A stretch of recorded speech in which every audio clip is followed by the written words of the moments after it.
During my husband's will reading, my daughter said, "You can leave now, Mom. This is between me and my mother-in-law." When she read the will, she was shocked to see her name in the clause. The reading of the will made her faint. "I'm glad to have you here. Follow my story until the end and comment the city you're watching from, so I can see how far my story has reached. My name is Sherry, and at 68 years old, I never imagined my own daughter would look me in the eye and tell me I didn't belong at my husband's will reading. You can leave now, Mom. This is between me and my mother-in-law."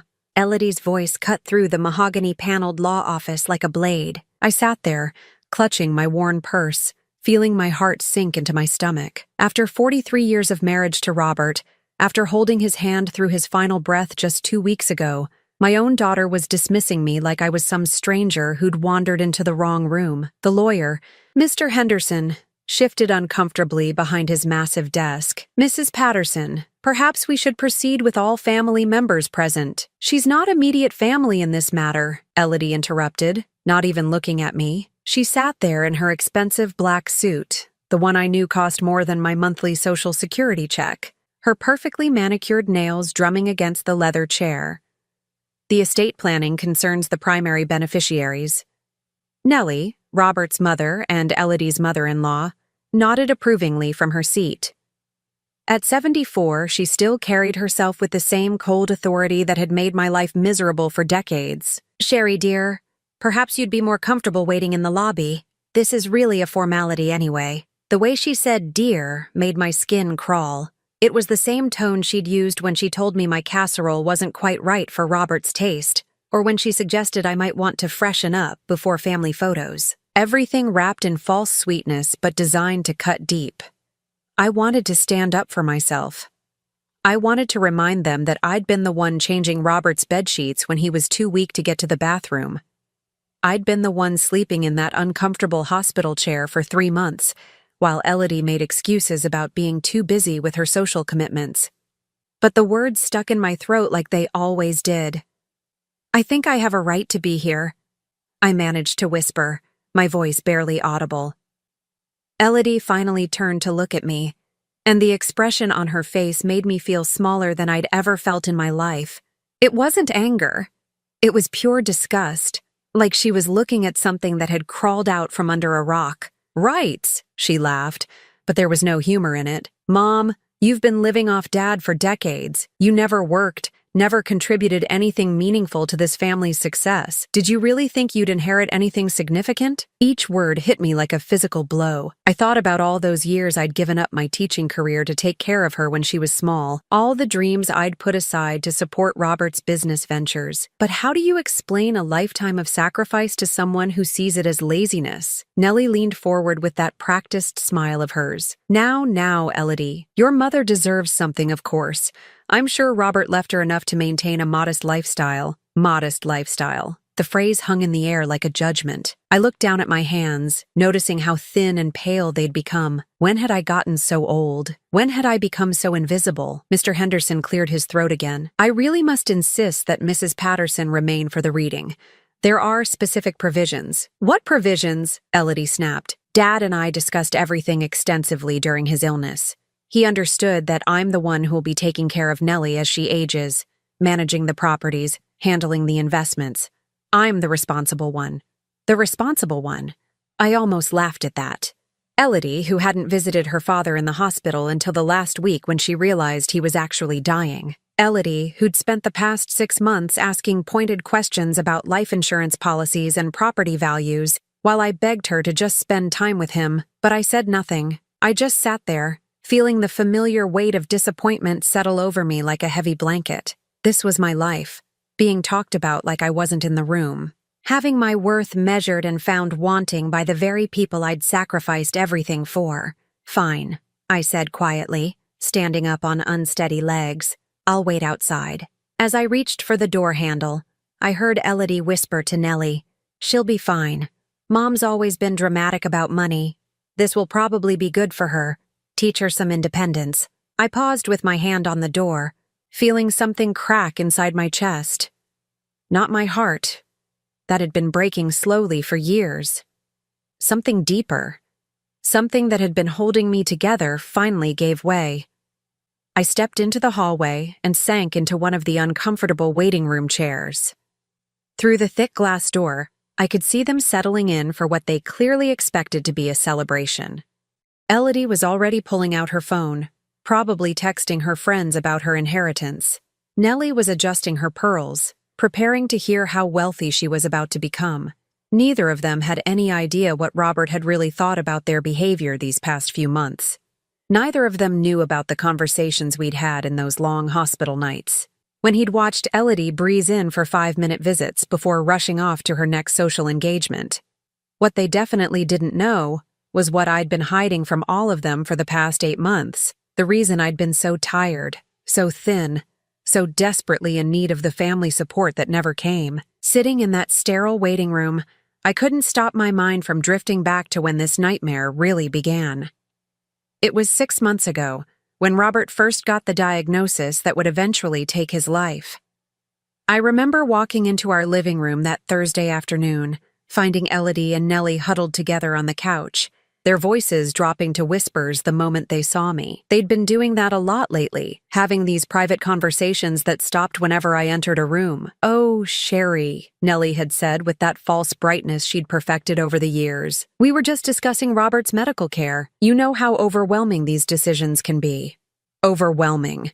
As if I hadn't been the one taking him to every doctor's appointment, organizing his medications, sleeping on the hospital floor when he was too scared to be alone. But I'd nodded and smiled, grateful they were finally showing some interest in helping. How naive I'd been. "Mom," Elodie had said, not quite meeting my eyes, "Nellie and I think it might be better if we take over coordinating Dad's care. You're getting older, and this is a lot of stress. We don't want you making yourself sick." Making myself sick. The irony of those words still burned. If only they'd known how sick I already was, how I'd been scheduling my own doctor appointments around Robert's chemo sessions, how I'd been hiding my own test results in a shoebox under our bed because I couldn't bear to add one more burden to his shoulders. "I can handle it," I'd protested weakly. "I've been taking care of him just fine." Nellie had reached over and patted my hand with those cold, perfectly manicured fingers. "Of course you have, dear. But Elodie has experience with medical management from her volunteer work, and I have connections with the best specialists in the city. We just want what's best for Robert. What's best for Robert." It sounded so reasonable, so caring. But I saw the look that passed between them. Satisfaction, like chess players who'd just executed a winning strategy. That's when the isolation really began.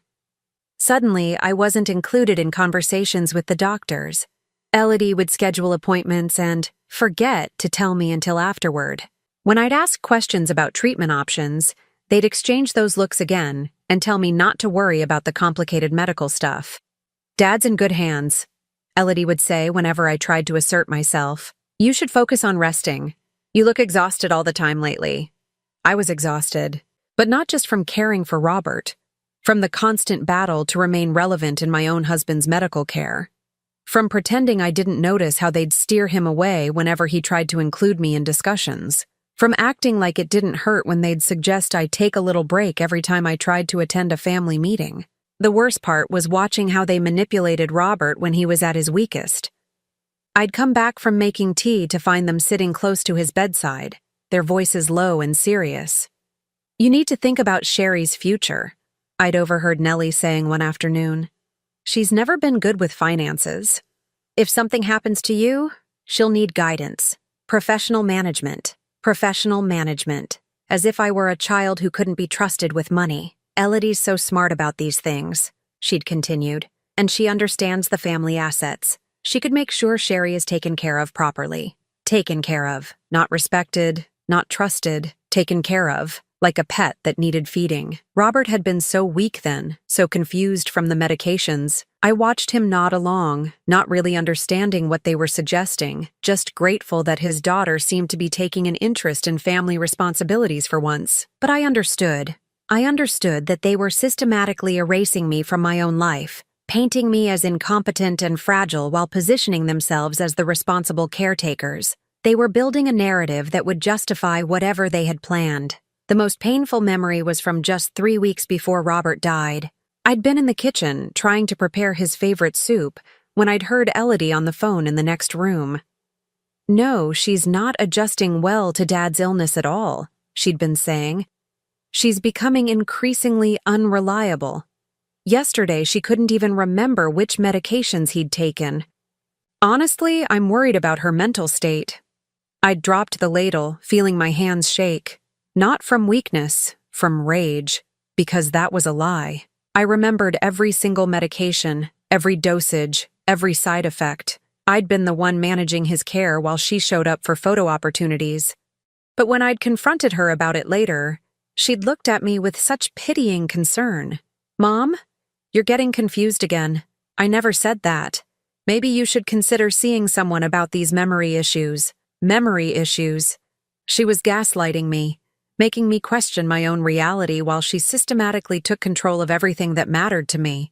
The final piece of their strategy became clear during Robert's last week.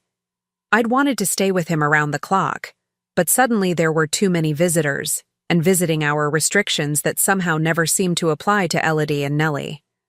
"The nurses said he needs quiet," Elodie had explained when I found them both sitting beside his bed during the time I was supposedly not allowed to visit. "We're just keeping him company so he's not alone." They'd stolen even that from me. The chance to hold my husband's hand as he died, to be the last voice he heard. By the time they called to tell me he was gone, it was over. 43 years of marriage, and I wasn't even there at the end. Now, sitting outside that lawyer's office, I realized their plan was reaching its conclusion.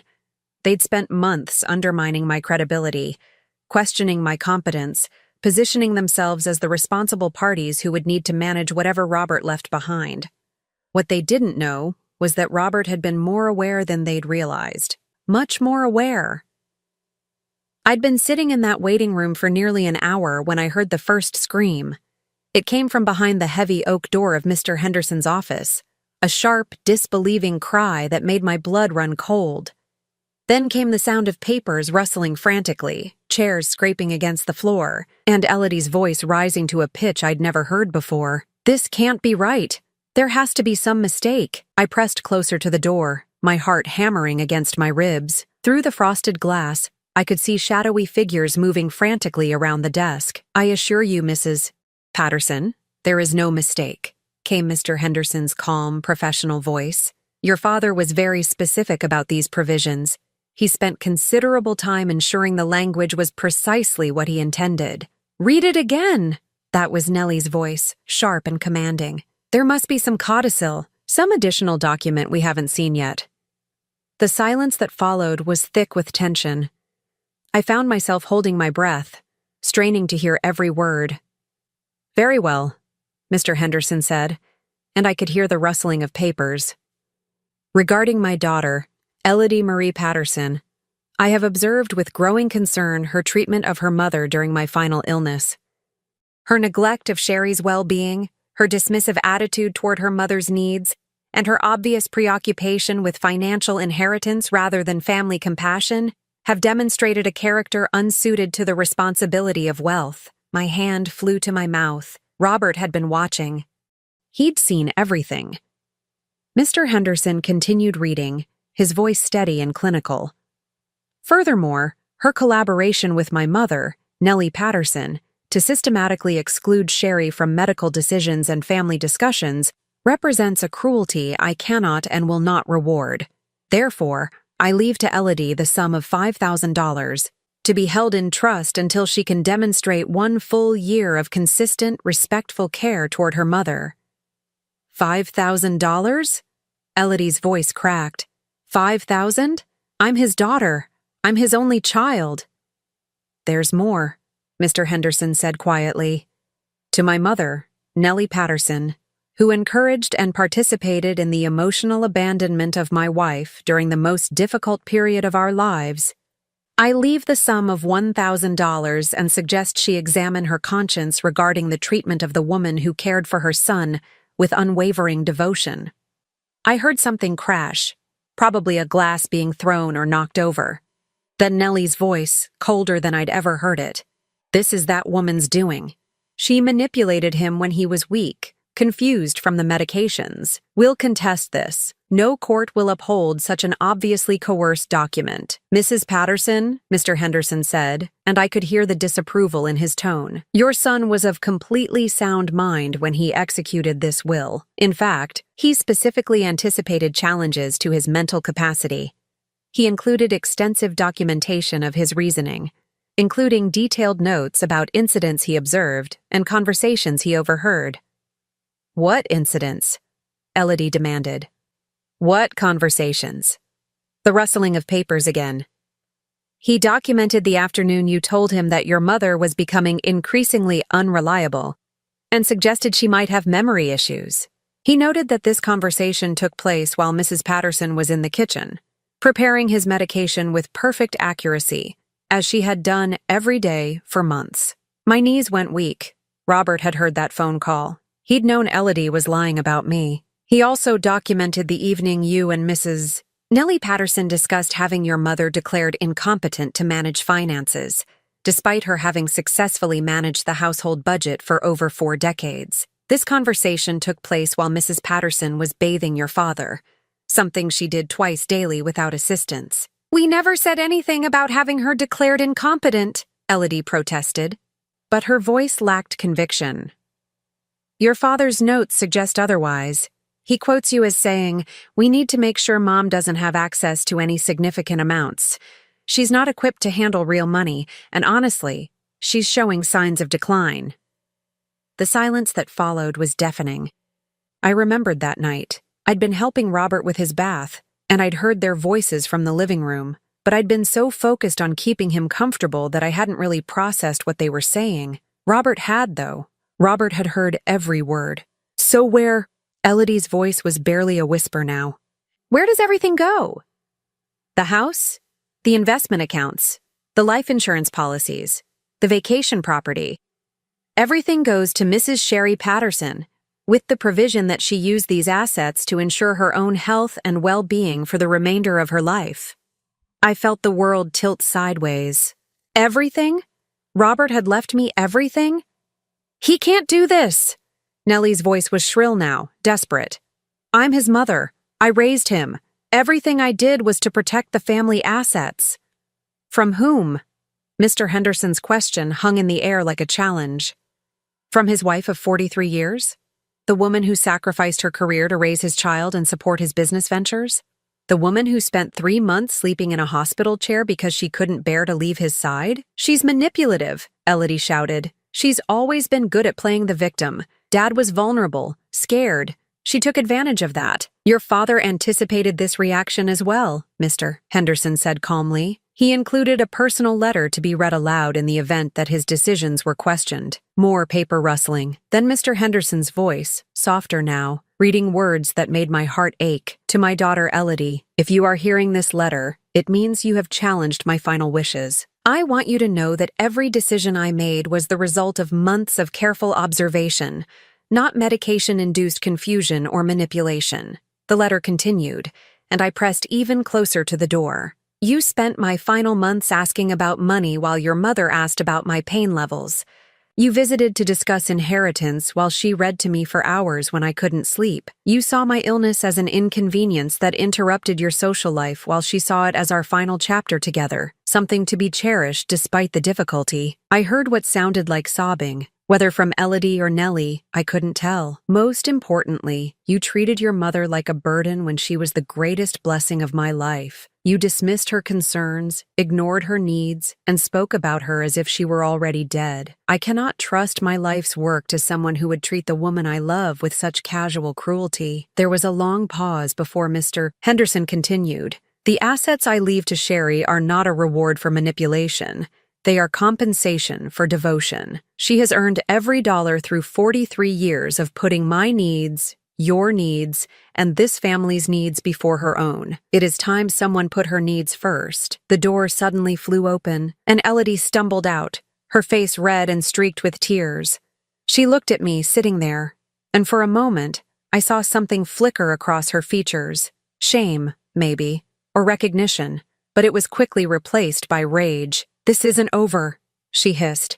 I don't know how you did this, but this isn't over. Behind her, Nellie appeared. Her composed mask finally cracked. She looked older, smaller, defeated. 43 years, she muttered, more to herself than to me. He chose you after 43 years. They walked past me without another word, leaving me alone with the echo of Robert's final gift. Not just the money, but the validation I'd needed for so long. He had seen me. He had known. After Elodie and Nellie stormed out, Mr. Henderson invited me back into his office. I sat in the same chair where my daughter had just learned that her father had seen through her games, and I tried to process the magnitude of what had just happened. "Mrs. Patterson," Mr. Henderson said gently, "your husband left specific instructions for me to discuss your financial situation privately. He was concerned about your health circumstances." My stomach dropped. "He knew?" Mr. Henderson nodded, his expression kind but serious. "He found your medical files 3 weeks before he passed, the ones you'd hidden in the shoebox under your bed." I felt tears spring to my eyes. Of course Robert had found them. He'd probably been looking for something else entirely and stumbled across my secret shame, the diagnosis I'd been carrying alone for 8 months. "He was devastated that you'd felt the need to hide your condition from him," Mr. Henderson continued. "But he understood why you did it. He said you'd always been the one taking care of everyone else, never wanting to burden anyone with your own problems. Stage 2, breast cancer. That's what Dr. Martinez had told me on that terrible March afternoon, while Robert was recovering from his first round of chemotherapy. The timing couldn't have been worse. How could I tell my dying husband that his wife was also fighting for her life? So I'd hidden it. I'd scheduled my own appointments around his medical needs. I'd suffered through the exhaustion, the pain, the fear, all while maintaining the facade that I was strong enough to take care of him. It had been the hardest 8 months of my life. "He left detailed instructions about your treatment," Mr. Henderson said, sliding a folder across the desk. "He researched the best oncologists in the country, the top treatment facilities. He wanted to ensure you had every possible resource to fight this." I opened the folder with trembling hands. Inside were appointment cards for specialists at prestigious cancer centers, contact information for experimental treatment programs, and a detailed financial plan that would cover any medical expense I might need. "But how did he know about all this?" I whispered. "He was so sick himself. He spent his final weeks making calls, researching options. Your husband was determined to ensure you had the chance he was being denied." Mr. Henderson paused, choosing his words carefully. "He also documented your daughter's response when he tried to discuss your health with her." My blood went cold. "What do you mean?" Mr. Henderson pulled out another set of papers, Robert's handwritten notes, shakier than his usual neat script but still legible. "He wrote this 3 days before he died. May I read it to you?" I nodded, not trusting my voice. I tried to talk to Elodie about Sherry's health concerns today. I mentioned that her mother had seemed unusually tired lately, that she'd lost weight, that I was worried she might be making herself sick caring for me. Elodie's response was shocking. She said, "Dad, Mom's always been dramatic about health issues. She probably just wants attention now that you're getting all the medical focus. Don't let her guilt you into worrying about her fake problems when you need to concentrate on getting better." Each word hit me like a physical blow. I remembered that conversation. Robert had asked me gently if I was feeling okay, if I needed to see a doctor. I'd brushed off his concerns, not wanting to worry him. I'd had no idea he'd already tried to enlist Elodie's help in convincing me to seek medical attention. Mr. Henderson continued reading. "When I pressed her about being more supportive of her mother during this difficult time, Elodie said, 'Dad, you're the one who's dying. Mom can deal with whatever's bothering her after we get through this. Her problems aren't life-threatening like yours are.' If only she'd known how wrong she was." "He tried one more time," Mr. Henderson said, flipping to another page. "This was 2 days before he passed. He'd grown weaker, but he was still worried about you." The final note was barely legible, written in Robert's deteriorating handwriting. "Asked Elodie to promise she'd take care of her mother after I'm gone. She said, 'Of course, Dad, but Mom's tougher than she looks. She'll be fine on her own. She always lands on her feet.' I realized then that my daughter has no idea who her mother really is. She sees strength where there should be support, independence where there should be interdependence. She's mistaken Sherry's selflessness for self-sufficiency. I cannot trust my wife's future to someone who fundamentally misunderstands her needs. I was crying openly now, mourning not just for Robert, but for the daughter who had become a stranger to me. When had Elodie started seeing my sacrifices as manipulation, my needs as weaknesses? Mrs. Patterson, Mr. Henderson said softly, your husband's final wish was that you use this inheritance to save your own life. He said he'd spent 43 years watching you put everyone else first, and he wanted his death to mark the beginning of you finally putting yourself first. A knock at the door interrupted us. Mr. Henderson frowned. He'd asked his secretary to hold all calls and visitors, but the knock came again, more insistent this time. Come in, he called reluctantly. The door opened and Elodie stepped back into the office. Her face was blotchy from crying, her perfect makeup ruined. Behind her stood Nellie, looking more disheveled than I'd ever seen her. We need to talk, Elodie said, her voice hoarse. All of us, about what happens next. Mr. Henderson started to object, but I held up my hand. It's okay, I said quietly. Let them say what they came to say. Elodie looked at me for a long moment, then at the medical files spread across the desk. Her eyes widened as she took in the cancer center letterheads, the oncology appointment schedules. Mom, she whispered, what is all this? I took a deep breath, feeling exhaustion settle into my bones. It was time to stop protecting everyone else from the truth. I have cancer, Elodie. I've had it for 8 months. Stage 2 breast cancer, and it's been spreading while I've been taking care of your father and pretending everything was fine. The color drained from her face. 8 months? But why didn't you tell us? I looked at her, really looked at her, and saw not the cruel, greedy woman who'd dismissed me from the will reading, but the frightened child she'd once been. The little girl who used to crawl into my bed during thunderstorms, because, I said simply, every time I tried to mention that I wasn't feeling well, you told me I was being dramatic.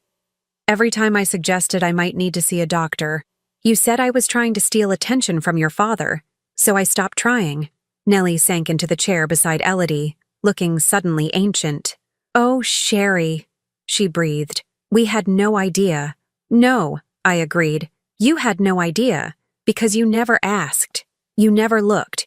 You were so busy planning your inheritance that you forgot to see the person who was dying right in front of you.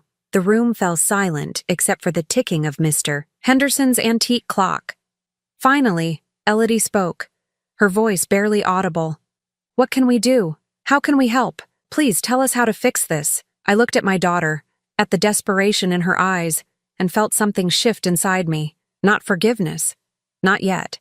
But maybe the beginning of hope that the woman who'd raised her with so much love was still somewhere inside the stranger she'd become. 6 weeks after that devastating day in the lawyer's office, I stood on the balcony of my new apartment in Monterey, California, watching the sun set over the Pacific Ocean.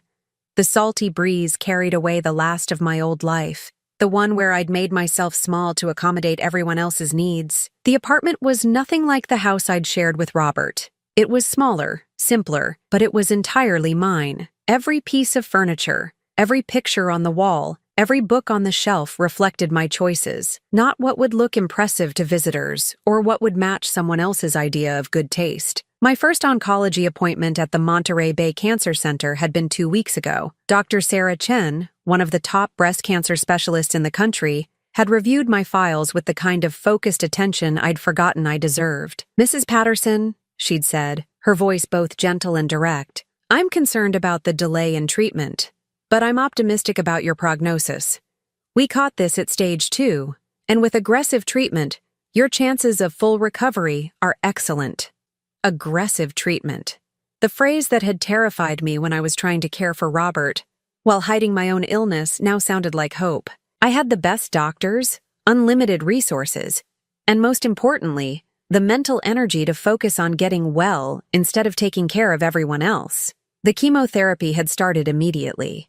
Unlike Robert's treatments, which I'd watched destroy him slowly, mine felt different. Maybe it was because I was catching it earlier. Or maybe it was because I finally had permission to put my health first. Either way, I was responding well. My phone buzzed on the small patio table beside me. Elodie's name appeared on the screen. The 4th call this week.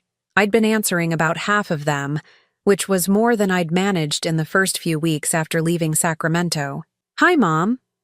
Her voice was softer than I'd heard it in years, lacking the impatient edge that had become so familiar. "Hello, Elodie. How are you feeling today?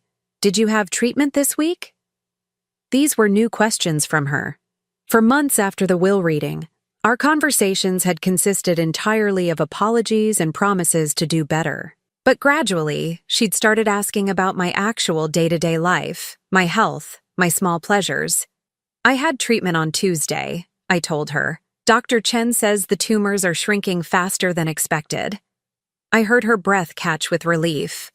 "That's wonderful. I'm so happy to hear that." There was a pause, and I knew what was coming next. She'd been building up to the same request for weeks now. "Mom, I was wondering if maybe I could come visit you next weekend. I know you said you needed space, but I thought maybe we could have dinner, just the two of us. I could cook for you this time." The old me would have said yes immediately, would have prioritized her needs over my own boundaries. But the woman I was becoming, the one Robert had wanted me to be, took time to consider what I actually wanted. "I'm not ready for overnight visits yet," I said finally. "But if you want to come down for the day on Saturday, we could have lunch." "Yes," she said quickly. "Yes, I'd love that. Should I bring anything? Groceries? I could stop at that farmer's market you mentioned."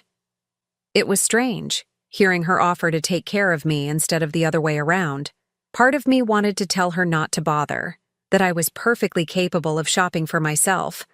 But I recognized that impulse as the old pattern, pushing away help because I'd been trained to believe I didn't deserve it. "Actually," I said, "there's a little Italian place here that makes fresh pasta. We could go there instead.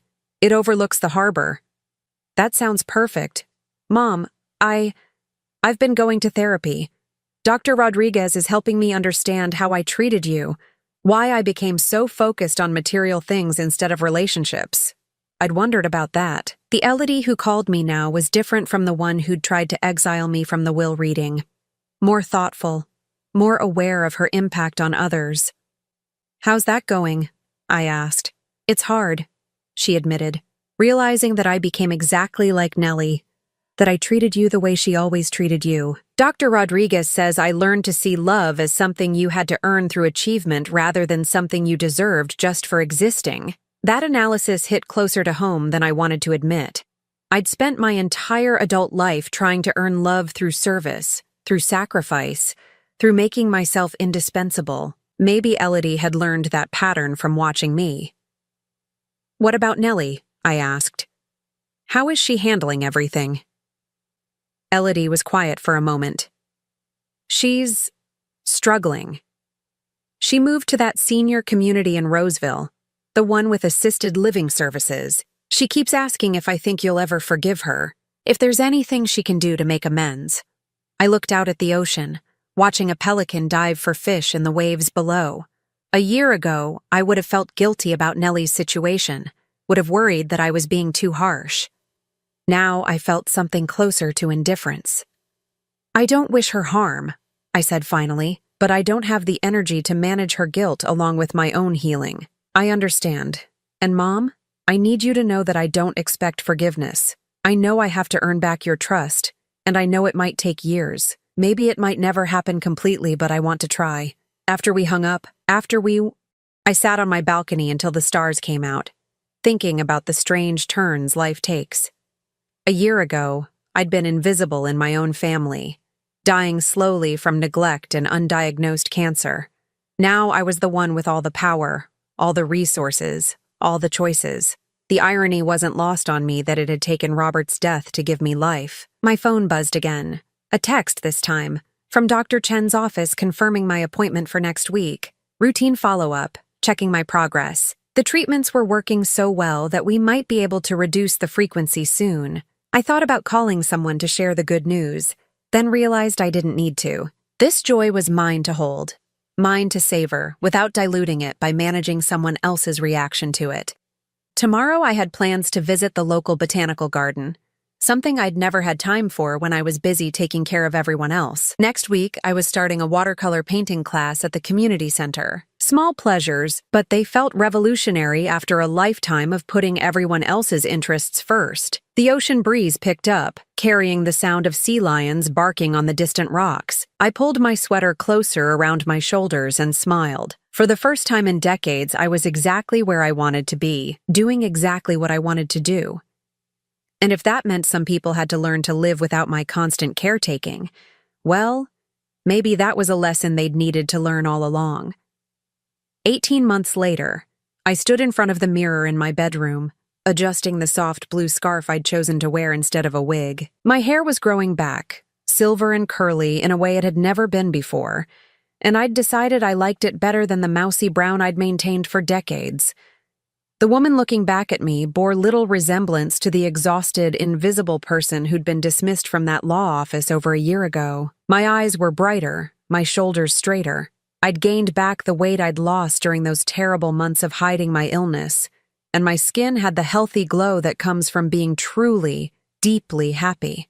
Today was a special day. Dr. Chen had called yesterday with the results of my latest scans. No evidence of disease, complete remission. After 18 months of treatment, countless appointments, and more strength than I'd known I possessed, I was officially cancer-free. The doorbell rang, interrupting my thoughts. Through the window, I could see Elodie standing on my front porch, holding a bouquet of sunflowers, my favorite, though she'd only learned that in the past year.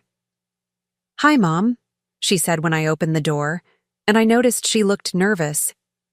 Our monthly visits had become easier over time, but there was still a formality to them, a careful politeness that spoke to how much work we still had to do. "Come in," I said, accepting the flowers. "These are beautiful. Let me put them in water."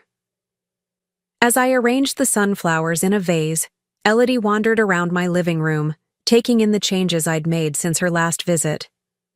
New books on the shelves, a half-finished watercolor painting on the easel by the window, photos from my recent trip to the botanical gardens in San Francisco. "You redecorated," she observed.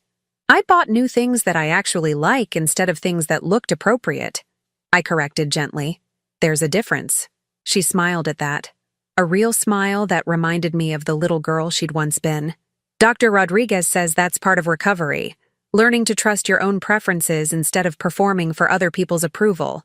Elodie had been in therapy for over a year now, working through what her therapist called inherited patterns of conditional love. It was slow work, unlearning a lifetime of believing that affection had to be earned through achievement and compliance. "How is therapy going?" I asked, settling into my favorite chair, a comfortable reading chair I'd bought simply because I liked the way it felt. Not because it matched anything else in the room. Better. Harder some days than others. Elodie sat across from me, her hands folded in her lap.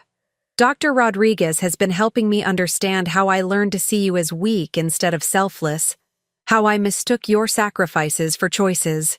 This was territory we'd covered before in our careful conversations. Elodie was working to understand how she'd become someone who could dismiss her own mother so cruelly, while I was learning to set boundaries that protected my newly discovered sense of self-worth.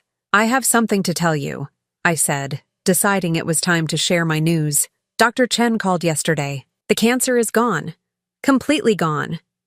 Elodie's face lit up with genuine joy, and for a moment she looked like she might cry. "Oh, Mom, that's incredible. I'm so happy for you. Thank you.